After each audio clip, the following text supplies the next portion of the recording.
Samantala, pagdiriwang naman ng Kalibungan Festival sa North Cotabato, masaya at mapayapang idinaos. Groundbreaking naman ng North Cotabato Hospital isinagawa. Yan ang tinutukan ni Penga Linyo ng Radyo ng Bayan Davao.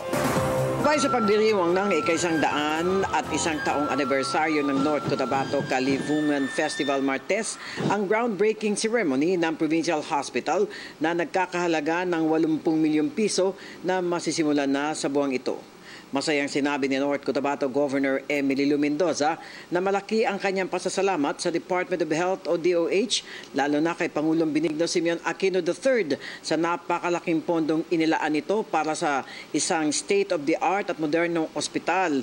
Ang dating napakalumang paggamot, ilan lamang ang silid at gusali nito. Samantalang naging makulay, masaya, maayos, matahimik at makabuluhan naman ang selebrasyon ng Kalibungan Festival 101 na isang buwang ipinagdiwang sa buong probinsya ng North Cotabato na nagkaroon pa ng dance group competition at iba pang kompetisyon at ang pagdidisplay at pagbebenta ng iba't ibang produktong gawa ng mga Cotabateños, mga gulay at prutas tulad ng mangustin, lansones, rambutan, marang, durian at iba pa sa agro fair na dinadayo pa ng mga tagalabas ng Cotabato at dinaluhan din ng mga mataas na opisyal ng bansa tulad ng Department of Energy o DOE Secretary Jericho Petilla at ang pinakahuling naging panauhing pandangal ang may bahay ng dating Department of Interior and Local Government o DILG Secretary Jesse Robredo na si House of Representative Lenny Robredo na nagpahayag na maaring tumakbo pagkasenador.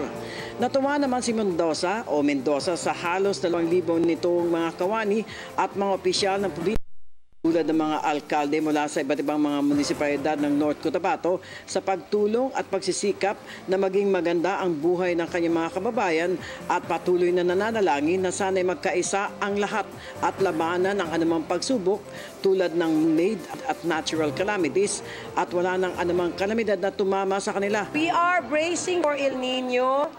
In fact, after this, we will be meeting with our agriculture team, our disaster team.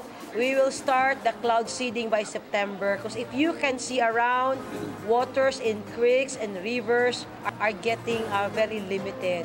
So we have to prepare while we brace for El Nino because we're agriculture-based province, we cannot stop ourselves to thank the Almighty.